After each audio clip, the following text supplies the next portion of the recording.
നമസ്കാരം. സർക്കാരുമായി ബന്ധപ്പെട്ട അറിയിപ്പുകൾക്കും മറ്റു വാർത്തകൾക്കും വേണ്ടി ചാനൽ സബ്സ്ക്രൈബ് ചെയ്യാനും തൊട്ടടുത്ത ബെല്ലൈക്കൻ എനേബിൾ ചെയ്യാനും മറക്കാതിരിക്കുക. ഗാർഹിക LPG കണക്ഷനുകളുടെ EKYC പൂർത്തിയാക്കാനുള്ള സമയപരിധി അടുത്തു. ആഗസ്റ്റ് 15-നകം ബയോമെട്രിക് വിവരങ്ങൾ പുതുക്കി നൽകിയില്ലെങ്കിൽ സബ്സിഡി നിരക്കിലുള്ള സിലിണ്ടറുകളുടെ വിതരണം തടസ്സപ്പെടാൻ സാധ്യതയുണ്ടെന്ന് കേന്ദ്ര പെട്രോളിയം മന്ത്രാലയവും എണ്ണ കമ്പനികളും മുന്നറിയിപ്പ് നൽകി.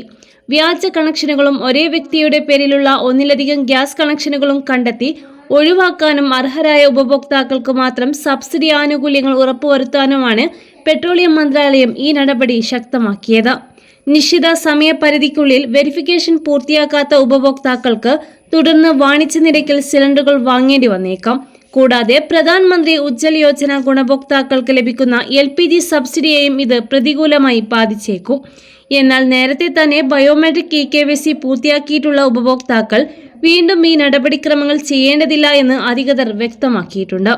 ഇന്ത്യൻ ഓയിൽ ഉപഭോക്താക്കൾക്ക് ഇന്ത്യൻ ഓയിൽ ആപ്പ് വഴിയും മറ്റു കമ്പനികളുടെ ഉപഭോക്താക്കൾക്ക് അതത് ഔദ്യോഗിക ആപ്പുകളോ വെബ്സൈറ്റുകളോ വഴിയും ഓൺലൈനായി EKYC നടപടികൾ പൂർത്തിയാക്കാവുന്നതാണ്.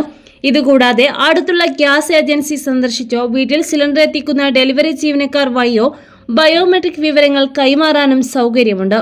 ഇതിനായി ഉപഭോക്താവിന്റെ ആധാർ കാർഡും രജിസ്റ്റർ ചെയ്ത മൊബൈൽ നമ്പറും ആവശ്യമാണ്.